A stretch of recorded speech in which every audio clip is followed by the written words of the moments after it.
Así que dejo con ustedes al hermano Gilberto Flores, que es el conferencista de esta noche, con el tema de Jesús nos libera para proclamar el reino de Dios, implicaciones pastorales.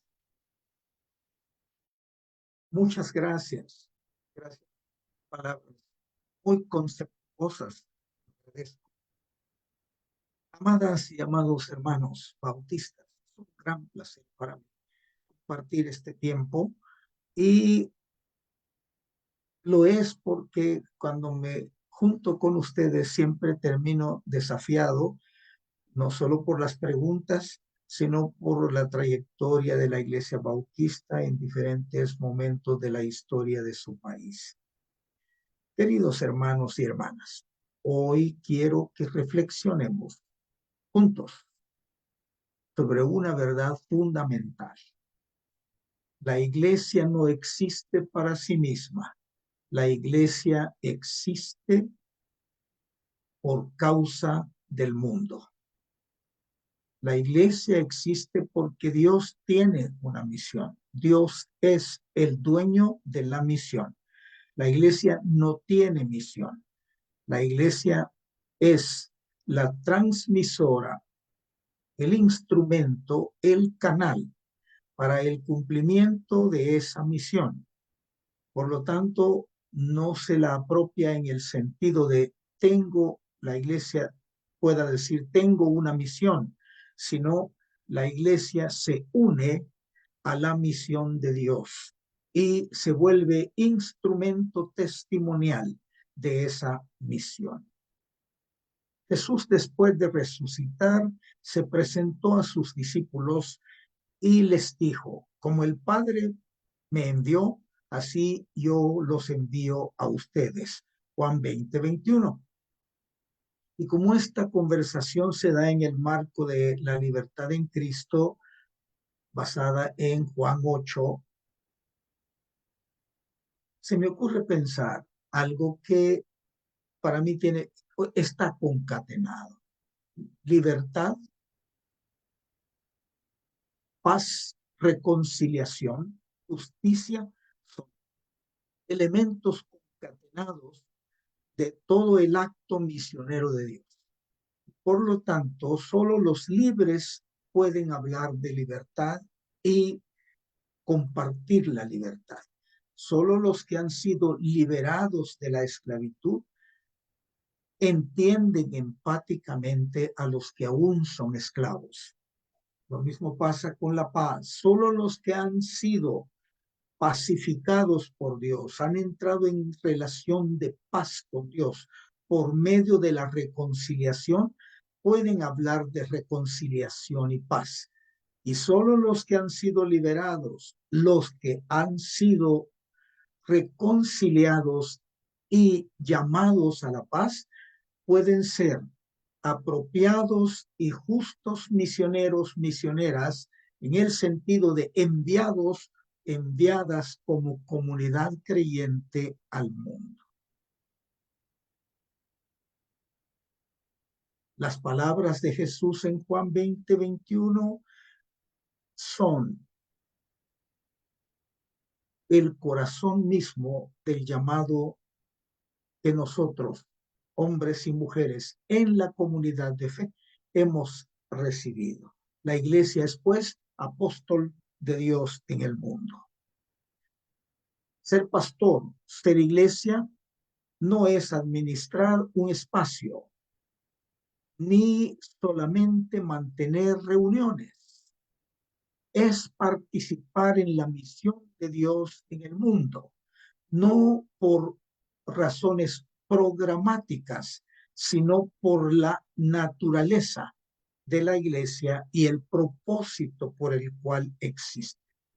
Por eso es que hoy nos debemos preguntar, ¿qué implicaciones tiene esto para nuestro ministerio pastoral y para nuestra visión como comunidad de fe? Y cuando yo digo nuestro ministerio pastoral, me refiero a la iglesia como entidad pastoral y a los hombres y mujeres sujetos individuales que son llamados o llamadas por y a través de diferentes ministerios, servir a la comunidad de fe como instrumentos de capacitación, transformación, equipamiento y en algunos momentos guías e inspiradores de la misión que Dios tiene en el mundo.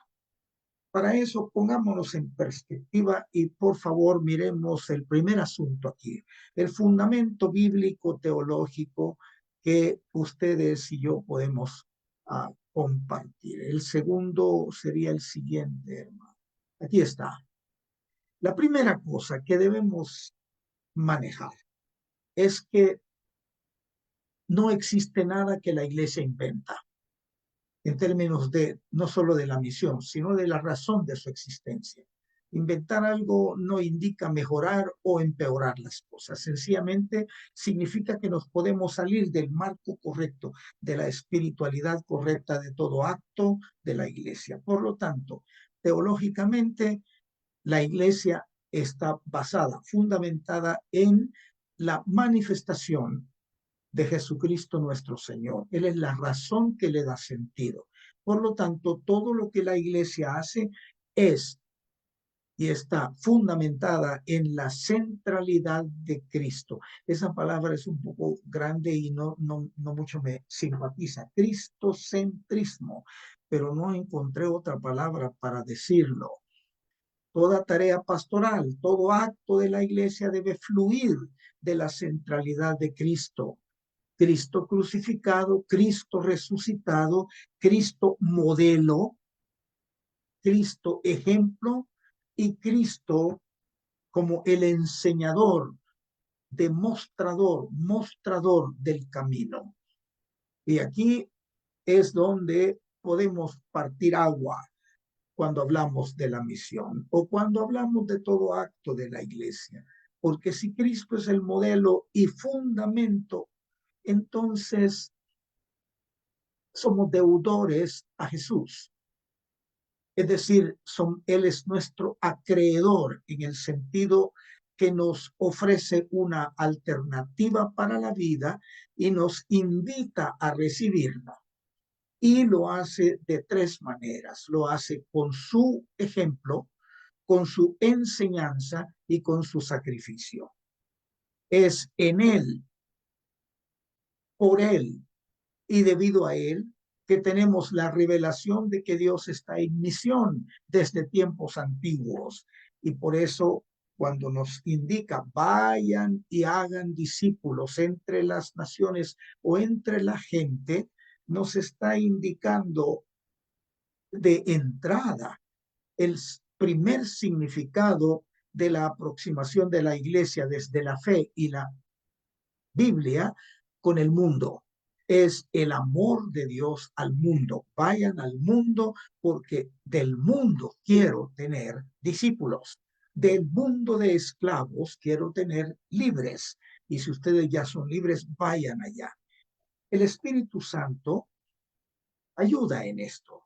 Allí también uso una palabra muy grandota, neumatología.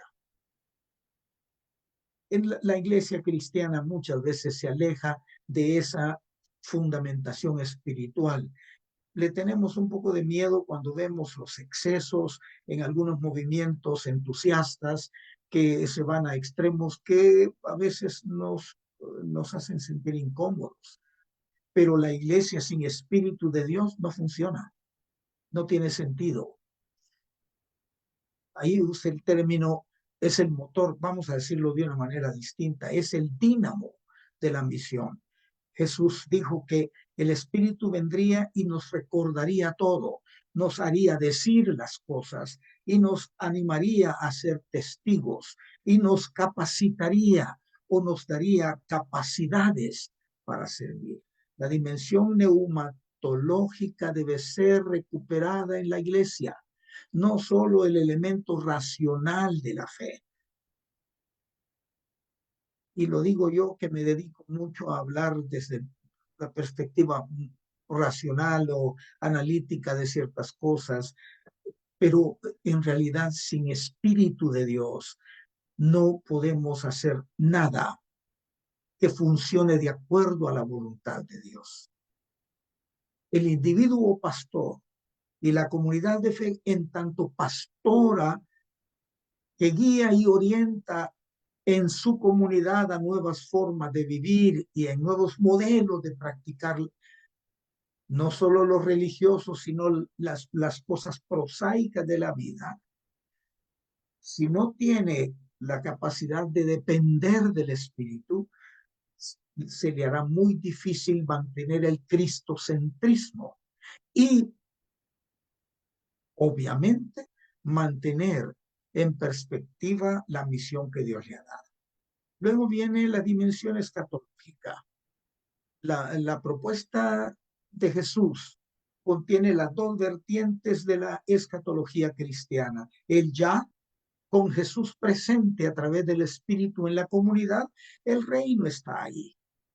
Ahora, tenemos problema, no sé ustedes, pero algunos de nosotros tenemos problema en nuestros contextos religiosos propios cuando tenemos más comisiones, más comités, más reuniones burocráticas que discusiones o conversaciones respecto a la dimensión presente y futura de la razón de ser iglesia en el mundo. Es más, a veces nos quedamos atrapados en el pasado y lamentamos el pasado que hemos perdido. Y cuando se hace eso, axiomáticamente, cuando el pasado sigue presente como una lastimadura del ayer, no es pasado, sigue presente y lastima el caminar de la iglesia. La iglesia es un permanente estar presente, viniendo del pasado histórico al presente que hace historia, caminando hacia el futuro que es siempre final, pero que a la vez es horizonte en movimiento.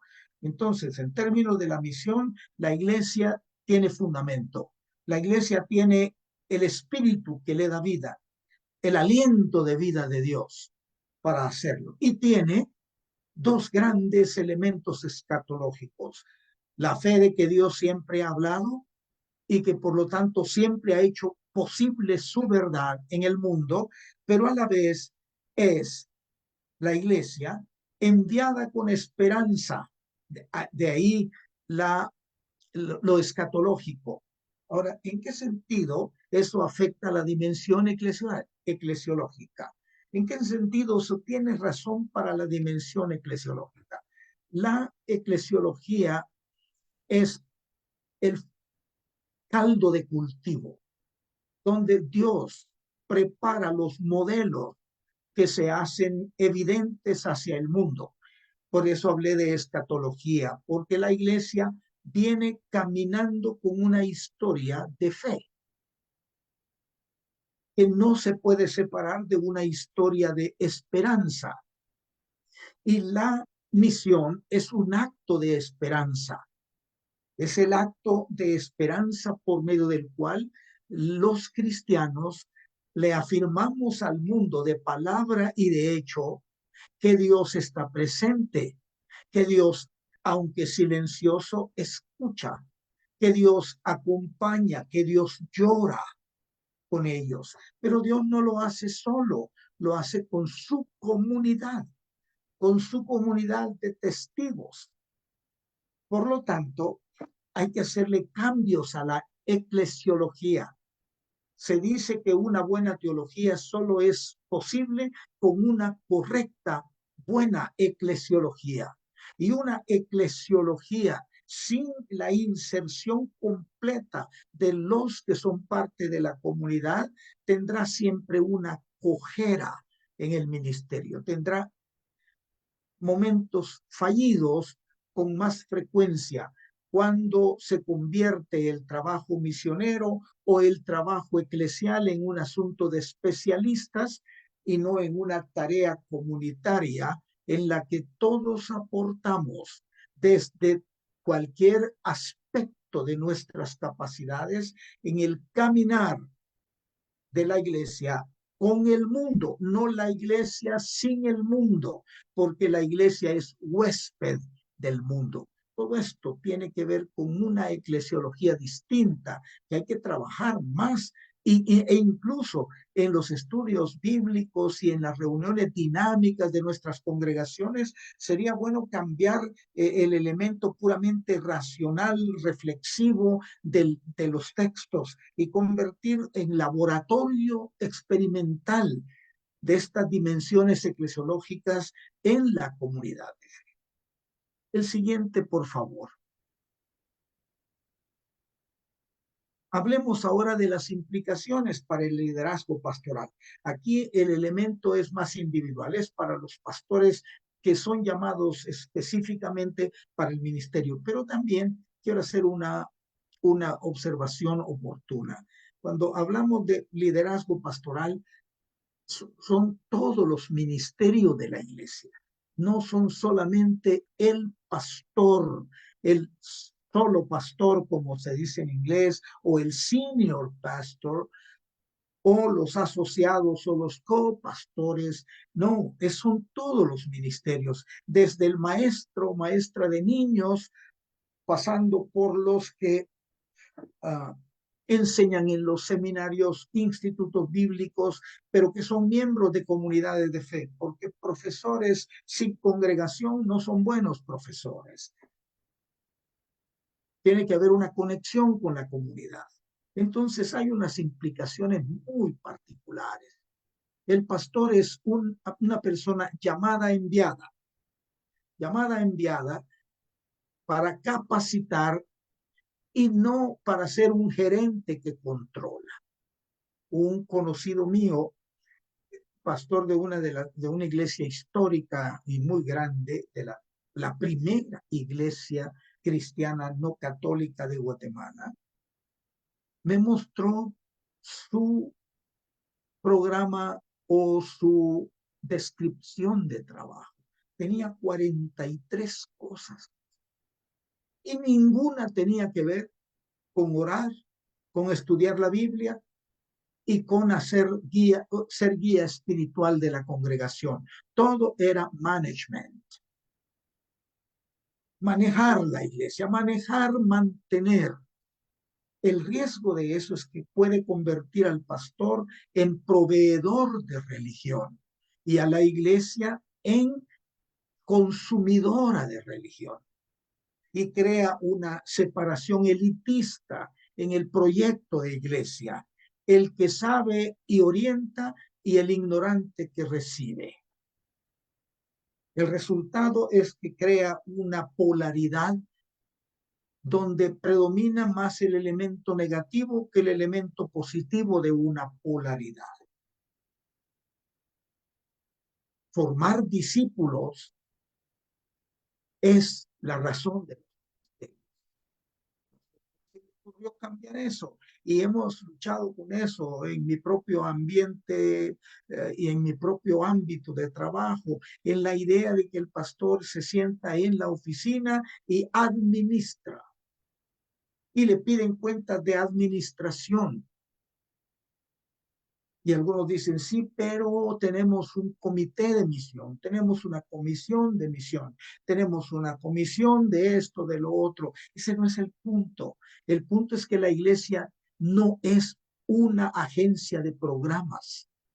La iglesia es una comunidad, cuerpo de Cristo, en la que todos, incluso aún teniendo estos elementos programáticos, caminan orgánicamente en función de la misión que deben tener. Por lo tanto, tarea pastoral es generar nuevos liderazgos, trabajar con el desarrollo de nuevos liderazgos. Nosotros hicimos un experimento trabajando con una iglesia local y agarramos un grupo grande de hombres y mujeres para entrenarlos para hacer ministerios en la iglesia. De esos quedaron 30 hombres y mujeres que pudieron asumir muchísimos roles dentro de la iglesia para formación y multiplicación del liderazgo saludable y de ministerios con propósito orgánicamente relacionados.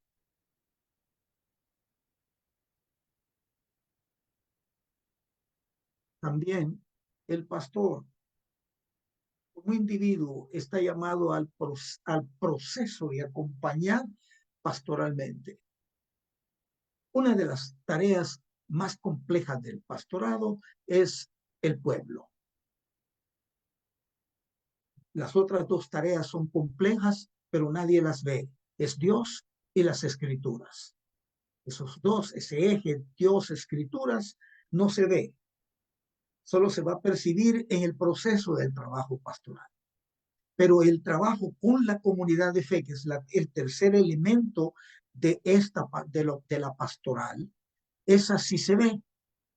Y ahí es donde a veces no miramos el resultado apropiado porque el pastor hace bien lo del Dios, ora, medita, tiene relación con la divinidad y también estudia la Biblia, pero no puede trabajar con el pueblo porque tiene que cuidar de los organismos u organizaciones o estructuras de la iglesia.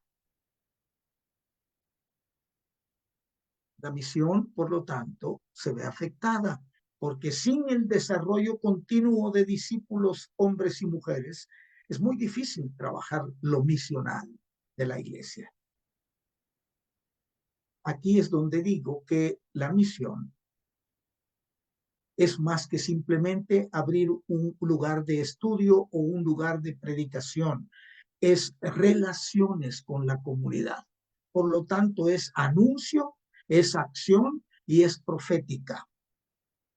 Profética en el sentido que por presencia y por anuncio o proclamación desafía la estructura esclavizante del mundo. Y aquí tengamos cuidado, no estamos hablando de ideologías políticas, estamos hablando de la esencia del evangelio que es liberadora en sí misma. Comienza con lo interno del sujeto, lo vuelve mejor ser humano, lo vuelve humano de verdad.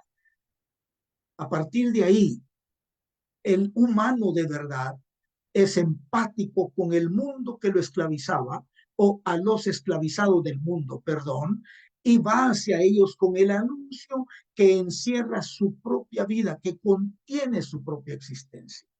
Así que hasta el hacer de los hermanos y las hermanas en sus comunidades es anuncio. Y el hacer motiva la explicación de las razones del hacer. Y estas dos cosas ayudan a volverse testimonial proféticamente en la comunidad. Hay muchísimas historias lindas sobre eso que no podemos contar. Así que la misión no puede suceder sin una saludable y bien apropiada percepción de la pastoral y el liderazgo que se ejerce a través de ella. Aquí entramos en un asunto que tiene que ver con la teología práctica, un poco complicada, porque nosotros a veces queremos que todos los miembros sean perfectos para que puedan volverse testigos. Y entonces tenemos a veces dificultades cuando, ¿cómo hacemos con los que no caminan bien o los que quieren hacerlo de otro modo, o los individualistas de la comunidad, o los maverick de la comunidad, los llaneros solitarios, o los que se inventan actividades? Bueno, no puedo ir muy lejos en eso, pero puedo decir que muchas veces, la ausencia de un apropiado liderazgo en el caminar de la iglesia en misión promueve que algunos se desesperen y comiencen por su propia cuenta a buscar para dónde ir y qué hacer. Tercero, por favor.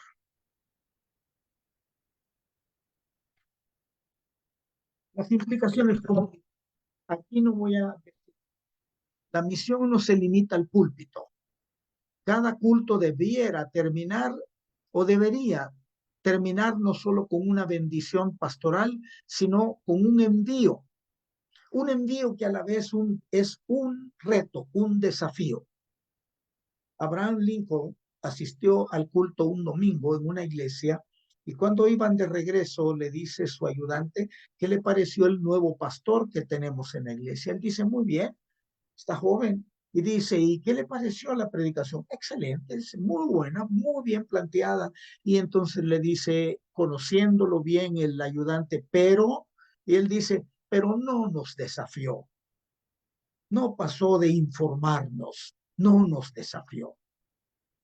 Entonces el culto debiera ser un desafío, no en el sentido de retar o confrontar, sino en el sentido de que todo el componente del culto es un llamado y una motivación a despertar la pasión por ser los testigos y las testigos de Dios en el mundo.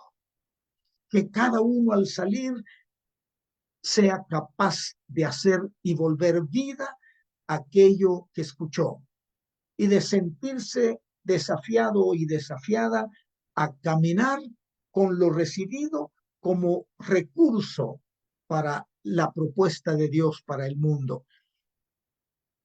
La iglesia debe ser una comunidad en misión. Puse misionera, pero no me gusta esa palabra. Es una iglesia en misión. Todo ministerio, desde la música y la enseñanza hasta el servicio social o el involucramiento en las realidades sociales que necesitan la voz de la iglesia, porque la iglesia sin mundo no tiene razón de existir. Por lo tanto, por eso la iglesia debe ser voz en el mundo. Y luego la oración como elemento, herramienta vital para la supervivencia de la comunidad de fe en términos de la neumatología. Debe tener en mente la razón por la que existe, que es la misión de Dios. Pero también necesitamos cuidarnos mutuamente. La comunidad de fe debe ser más cuidadosa del bienestar de todos en comunión. Todo modelo de vida que querramos o que intentemos o que nos interese que sea una realidad en el mundo debe ser primero experimentada en la comunidad de fe, porque la comunidad de fe es comunidad mesiánica, donde lo que Dios propone por medio de Jesús se debe volver práctica, se debe volver acción comunitaria, relaciones, comunicación, esfuerzos, ayuda mutua, motivación mutua, exhortación mutua, deben ser cosas vitales en la comunidad de fe. Animarse y ayudarse entre todos a caminar en la fe. Ahora dirán, sí, pero eso es idealista, pastor, eso es muy idealista. Y tienen razón. Mientras no se comience, es pura abstracción. Pero hay comunidades que ya lo hacen y caminan muy bien. También necesitamos que esta comunión saludable, esta comunión de ayuda y cuidado mutuo, nos dé fortaleza de cuerpo, porque la misión, el servicio a otros, el andar en búsqueda del esclavo del mundo en nombre de Dios, hablándole de Dios, es desgastante, desgasta, consume energía emocional, energía espiritual, energía física. Por razones complicadas del mundo actual, los pastores ya nos dedicamos más al púlpito y yo vivo en una ciudad donde hay 5.5 millones de automóviles en el parque de la ciudad. Y para ir a dar mis clases al seminario, invierto 4 horas ida y vuelta, cuando me va bien. Y si vamos a visitar a algún hermano de la iglesia, hay que hacerlo de todo el día. Entonces sí es complejo, pero hay maneras de resolverlo. El asunto es que cuidemos que en nuestra iglesia local los líderes pastores no se desgasten, ni se enfermen, ni se deterioren en sus capacidades integrales, ni en su ética integral. Y para eso la iglesia debe cooperar, porque los pastores necesitan cuidado y la iglesia también necesita cuidado. Y un cuidador enfermo que nadie cuida no hará bien su trabajo.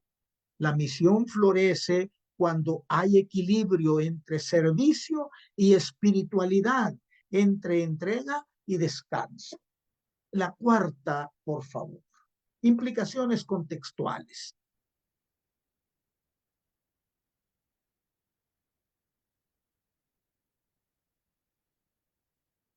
La misión pastoral no se hace en abstracto, se hace en un contexto real.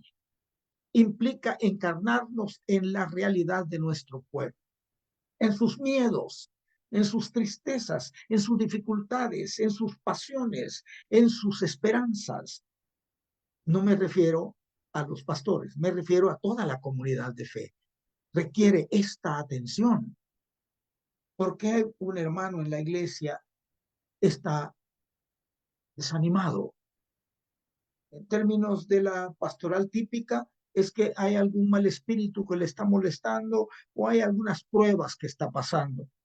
¿Y qué tal si es nuestra relación la que está enferma? Porque la iglesia es una familia y vive y ejercita su vida en un ambiente de sistema familiar. Y cuando algo se enferma en este ambiente familiar, se enfermará toda la familia, se contagiará directa o indirectamente. Las implicaciones éticas tienen que ver con la revaloración del significado de ser comunidad de hombres y mujeres en Cristo y luego reimaginar el sentido desde la ética de las relaciones de la iglesia en tanto cuerpo y comunidad de Dios con el mundo a donde ha sido enviada. Porque en términos de la fe y en términos de lo familiar, todas las relaciones de la iglesia son directas, directas entre ellas, directas con Dios, directas con el Espíritu Santo, directas con la comunidad, porque cada hermano y cada hermana vive involucrada en la realidad de su comunidad local. No puede abstraerse. Por lo tanto, hay demandas éticas que deben ser consideradas. Sería muy bueno tener un estudio sobre cuáles son esos componentes éticos que la iglesia debe manejar cuando se habla de que somos cuerpo de Cristo, comunidad, familia de Dios. Cuando decimos que somos los testigos, las testigos del reino de Dios. Por eso la iglesia se encarna en la comunidad de la gente, donde la gente vive. Por eso la iglesia debe leer los signos de los tiempos en cuanto a lo que Dios está haciendo, no en cuanto a lo que el diablo hace. Saber lo que el diablo hace es fácil, está a la vista. Lograr discernir lo que Dios está haciendo en medio de lo que la maldad está haciendo, esa es la gran tarea de la iglesia.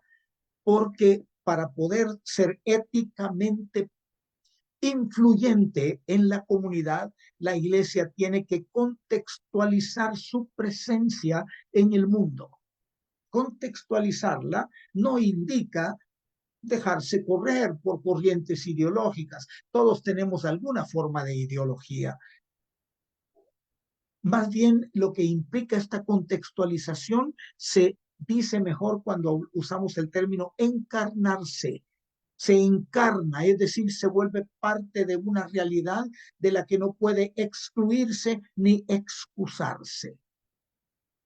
Jesús tuvo conflictos cuando su enseñanza y sus acciones tenían un impacto en la realidad concreta de las comunidades, no cuando hablaba del Dios Altísimo, sino cuando lo colocaba en el contexto de la mujer adúltera o del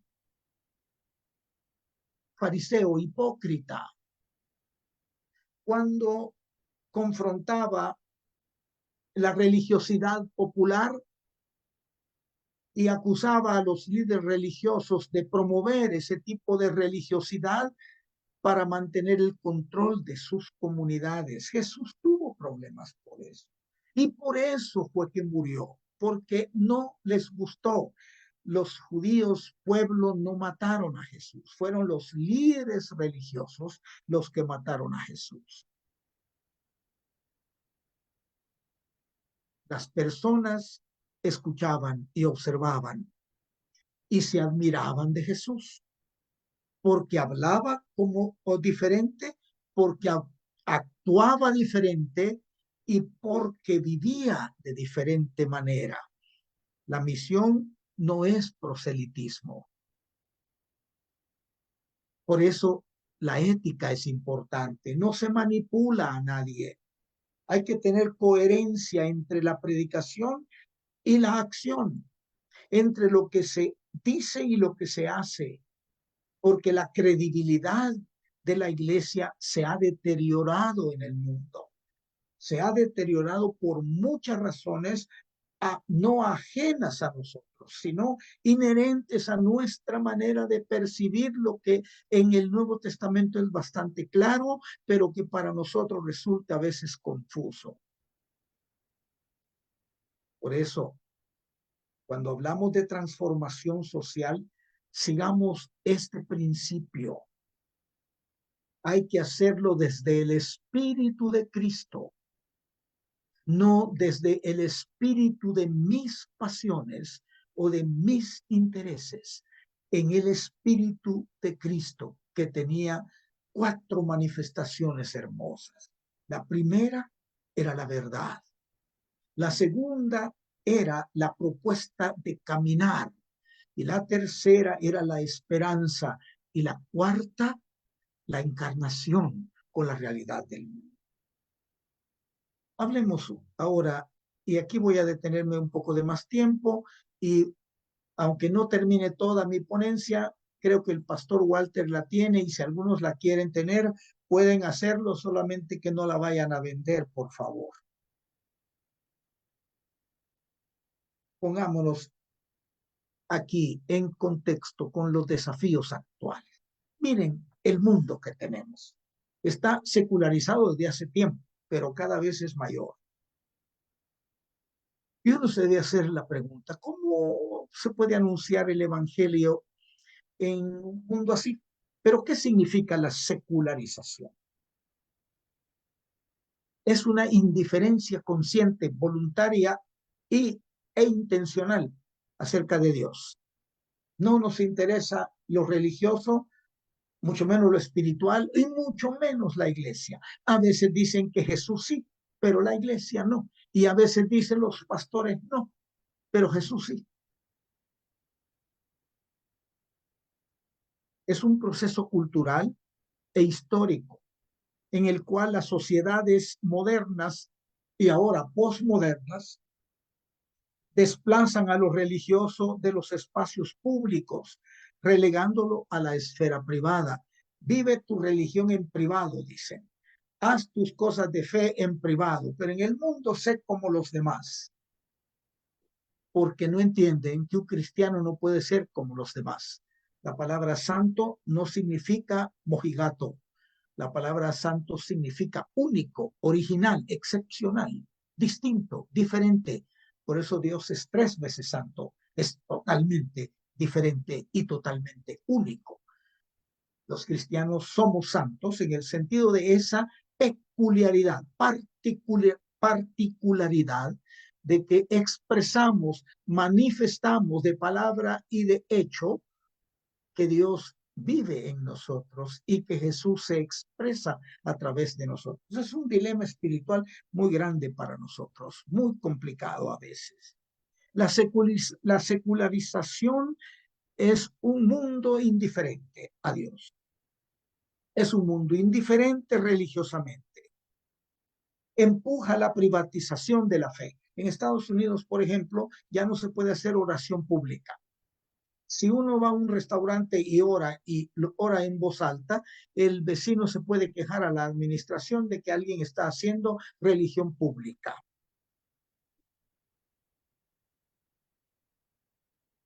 ha dado paso al pluralismo y al relativismo. A mí no me molesta ni el pluralismo ni el relativismo.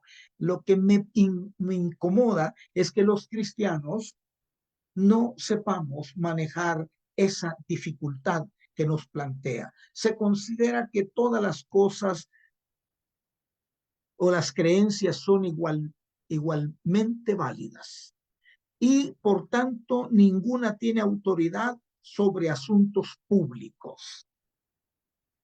En términos realmente bíblicos y jesucianos, la iglesia, la voz de la fe, la voz de la ética del hombre y la mujer cristiano, de la comunidad de Dios, tiene un lugar en la comunidad humana. No importa si dicen que no, la tiene, porque si no hacemos testimonio, no hacemos misión. Ese es un tremendo desafío que implica la misión de la iglesia. La desconfianza hacia las instituciones religiosas que la secularización insiste en señalar es razonable y en algunos casos es bastante cierta. A veces la iglesia como institución pierde su verdadero sentido respecto a su dimensión ética y a su pertinencia y relevancia en el mundo donde ejerce su misión. Esto nos lleva al desafío de la iglesia. La iglesia ha perdido influencia social, en parte porque, como todo grupo humano, podemos manejar o caer en la trampa de las polaridades sin encontrarle el equilibrio. Y de pronto podemos irnos a extremos en cualquier lado que sea, que siempre nos va a provocar dificultades de influencia o para influir en la sociedad. También el otro desafío es más positivo, porque entre más complicado es el mundo, más pluralista es, más pertinente es la misión de Dios en el mundo, más pertinente el rol de la iglesia. Lo que tiene que cambiar no es el mensaje, lo que tiene que cambiar es el método, las estrategias y además su percepción del mundo. Ver al mundo como oportunidad, no como un problema para la iglesia. La idea esa tan vieja como yo, con la que yo me creé, que era los cristianos estamos fuera del mundo y el mundo no, nosotros no tenemos nada que ver con el mundo. Eso no es cierto. Sin el mundo, repito, no hay iglesia. La iglesia existe por amor de Dios al mundo. Entonces, hay una nueva forma de misión que puede tener un sentido más apropiado en el mundo hoy. Lo que sí es cierto, amados, estimados hermanos, hermanas que escuchan, lo que sí es cierto es que debe haber menos templo y más calle, menos templo y más comunidad. Porque en la medida que haya más templo, más ghetto mentality es la que tendremos y menos acceso a la realidad del mundo. Hay que recordar que la gente que ahora es conocida como millennials, que andan ahí entre los 40 años y algo así, son realmente piedra de toque en lo que yo estoy diciendo. Luego tenemos un elemento, digamos, necesario de mencionar. Vivimos un tiempo de sincretismo y eso tiene que ver con la posmodernidad, que es la tentación de diluir el mensaje para ser aceptados socialmente. De hecho, nos gusta que la gente ya no diga, ahí van esos que son raros. Nos gusta que la gente diga, sí, son los hermanos de tal comunidad ahí. Ahí tal, se la pasan cantando, son agradables esos tipos, no le hacen daño a nadie. No, ¿qué va? Ahí déjenlos tranquilos. ¿Ven?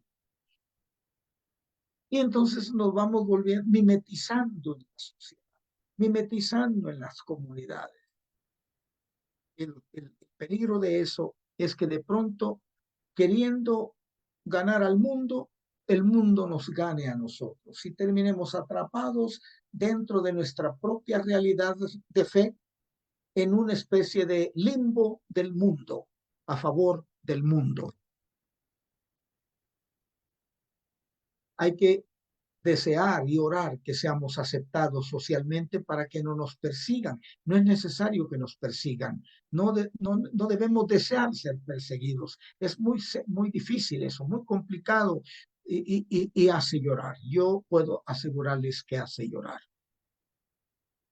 Pero no permitamos que nos acepten con condiciones, que nos acepte el mundo en nuestros términos, como somos en el nombre de Dios.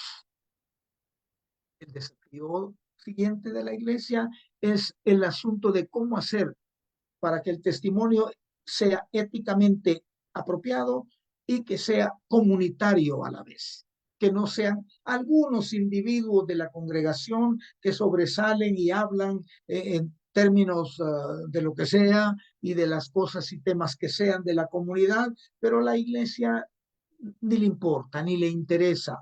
Hay que primero trabajar aquello que nos interesa comunitariamente, que sea resuelto en la vida, y entonces comencemos a motivarnos juntos a ser voz comunitaria, voz profética, voz testimonial, vivos en acción y vivos en elección respecto al testimonio que hemos de dar.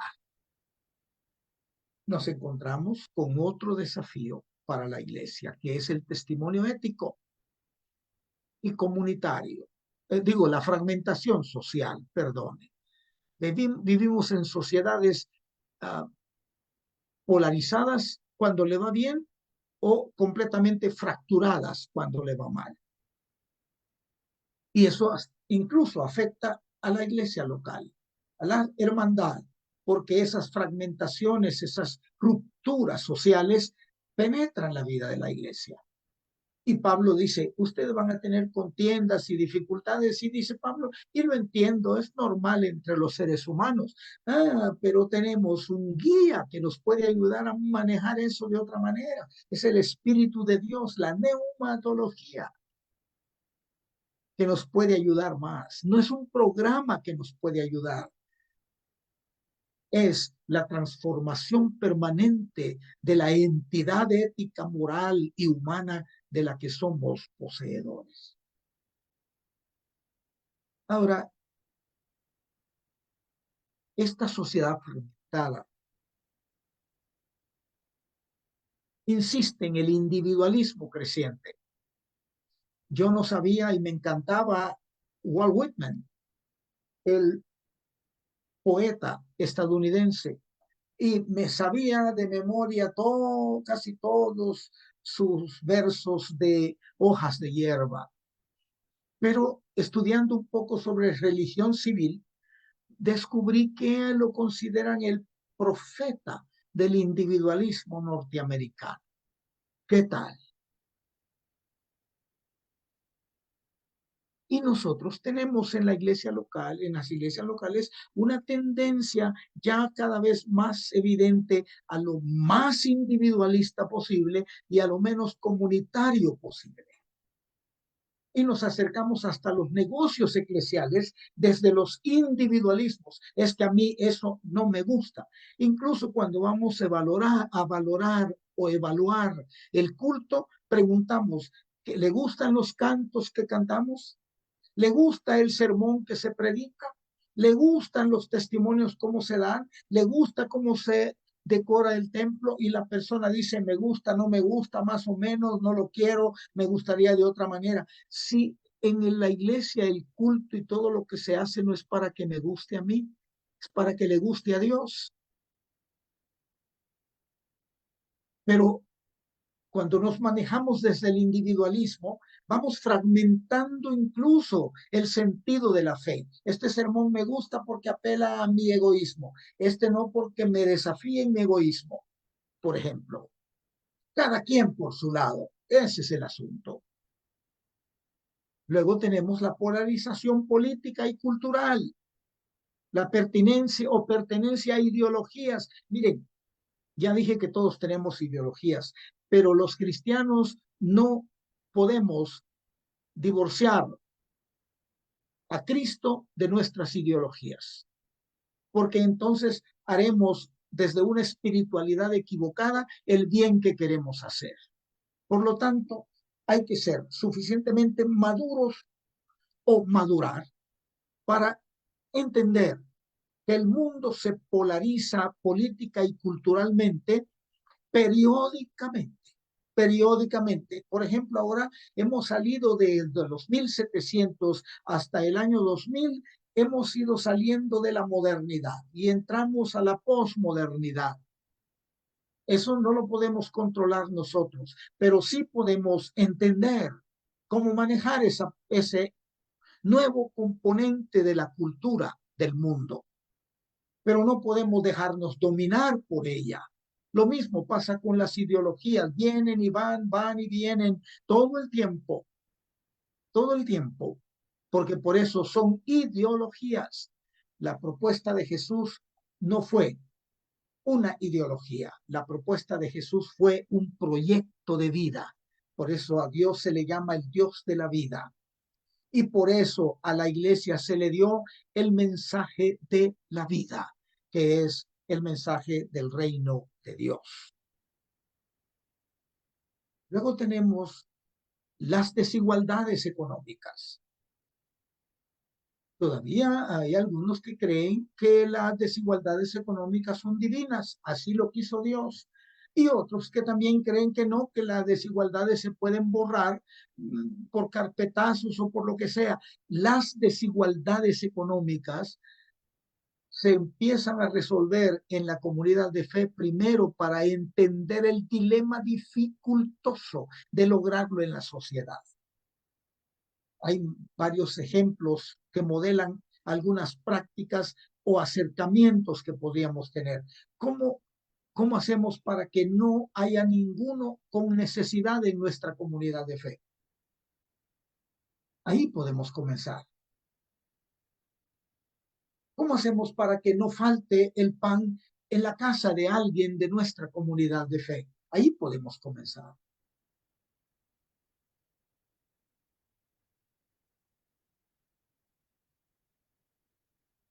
Y luego nos encontramos con otro elemento más complejo todavía, la diversidad sin encuentro. Diversidad sin puntos de convergencia es inútil, es dispersión. Y la iglesia es un núcleo familiar que puede ayudar a modelar de alguna manera esa convergencia en las diversidades. Todos los pensamientos diversos sometidos al señorío de Cristo para caminar juntos, aunque seamos diferentes. Sin encuentro, la diversidad destruye, debilita, fragmenta, vuelve vulnerable a los seres humanos. Pero con un elemento que convierta la diversidad en energía constructiva, como Cristo hizo y propuso para su comunidad de fe.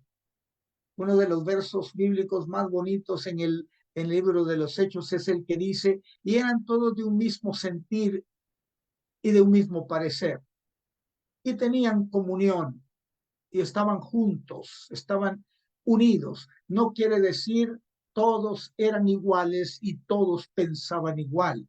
Quiere decir que encontraron en Jesús el componente vital de la comunidad. Por eso es cristocéntrica la comunidad y cristocéntrica la misión. Algunas líneas y para ir terminando. El siguiente, hermana, por favor. Voy a ir terminando con eso. Es, perdón, dejémoslo ahí así, está bien. Estaba pensando que tenía esto en las diapositivas, pero no lo tengo ahí. Hay que recuperar la centralidad de la reconciliación, que ayudará en lo que estoy hablando acerca de la fragmentación. La razón de la iglesia como comunidad de hombres y mujeres redimidos es manifestar la virtud de la reconciliación. Es inapropiado que los hermanos no nos sepamos amar cuando tenemos divergencia de pensamiento. Se puede seguir siendo hermano si estamos reconciliados en Cristo, porque Dios nos reconcilia consigo mismo. Y sobre la base de esa reconciliación con Él, somos reconciliados. Y eso le da sentido a la misión de la iglesia. Porque Pablo dice en 2 Corintios 5, 18 al 19, que como nos reconcilió, nos encargó el ministerio de la reconciliación. Pero ¿cómo podemos reconciliar a otros y hablar de la reconciliación si estamos enemistados entre nosotros? No se puede. Sería un dilema ético a resolverse. La comunidad cristiana es un taller, escuela de paz y reconciliación, de paz y unidad. El otro elemento de las líneas de acción que se pueden tomar es fortalecer la comunidad eclesial como signo de un algo que la trasciende. En este caso, vamos a decir que la iglesia debe ser como, y los líderes de la iglesia, como esos anuncios grandísimos en la carretera, un signo, una señal grande que apunta en dirección al reino de Dios. La iglesia debe ser sabor del reino de Dios, un poquito de toque al paladar humano de algo bueno y esencial, de algo justo y digno, de algo valioso, trascendente. Así que la iglesia debe ser un espacio de unidad en la diversidad, debe ser una iglesia donde las diferencias se utilicen como componentes vitales que dinamizan las búsquedas de caminos nuevos y mejores. Y cuando hayan algunas que son difíciles de reconciliar, sigamos el método que practicamos en algunas confesiones de fe que se llama, hermano, hermana, esto comprueba que nosotros tenemos un acuerdo, que estamos en desacuerdo. Sigamos caminando. ¿Ven?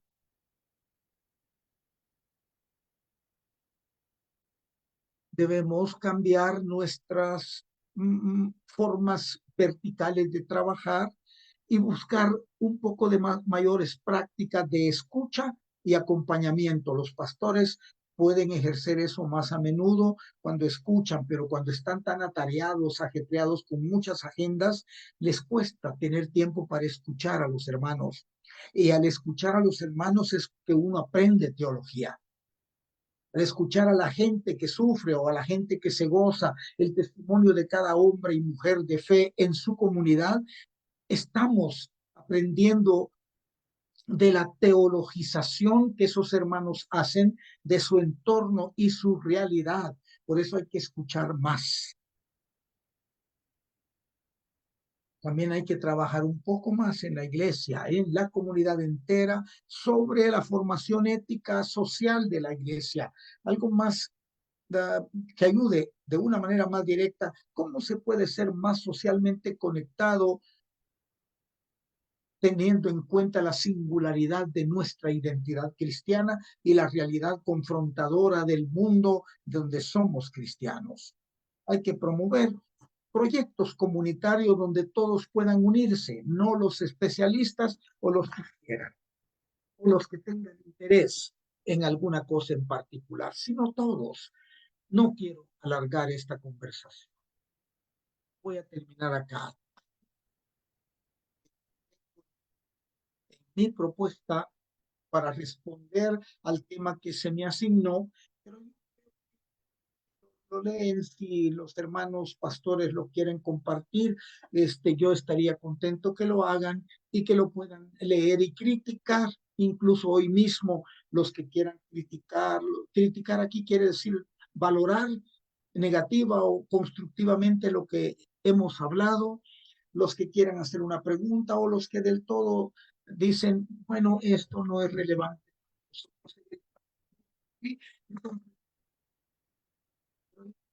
Dejo unas preguntas para usted.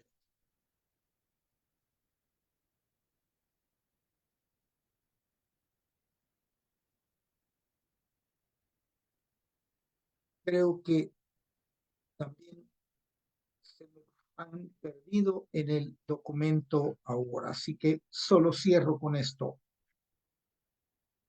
La iglesia no va a ser derrotada jamás. La iglesia tiene un propósito y mientras Dios no nos envíe de regreso a Jesús como es la esperanza de los cristianos en un mundo nuevo al final de la historia. Mientras eso no suceda,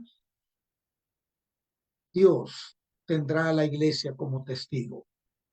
Y por lo tanto, dispongamos espíritu cristiano a eso. Yo sugiero a los hermanos que hacen ministerio que practiquen la espiritualidad del descanso. No piensen que el ministerio es su vida, Cristo es su vida. No echen a perder su vida, porque el ministerio no es para echar a perder ni su vida ni a su familia. Cuide eso. Sea respetuoso, respetuosa de usted mismo, de usted misma, porque Dios sabe que usted tiene límites. Viva y practique la espiritualidad del descanso. Procure siempre un ministerio compartido.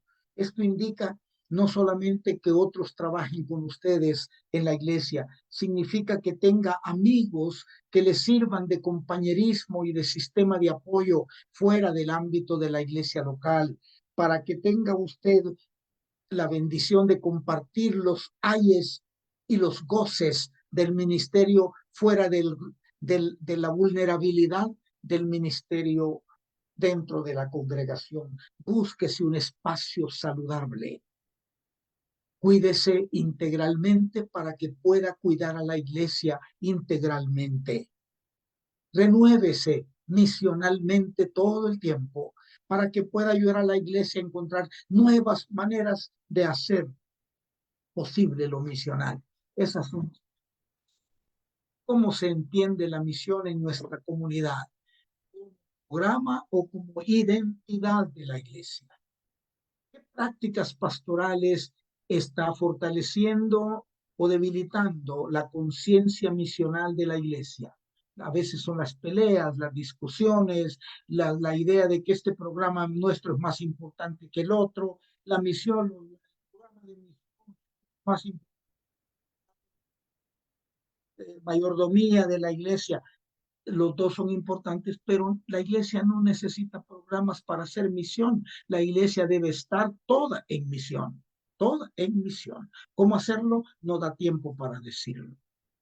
¿Es la misión una actividad proselitista o un anuncio del reino de Dios encarnado en un estilo de vida integral, tal como Jesús? Canta la frase de David Bosch, hablando de la misión de la iglesia, y con eso termino. Él dijo una vez, la iglesia no tiene una misión. Dios tiene una misión.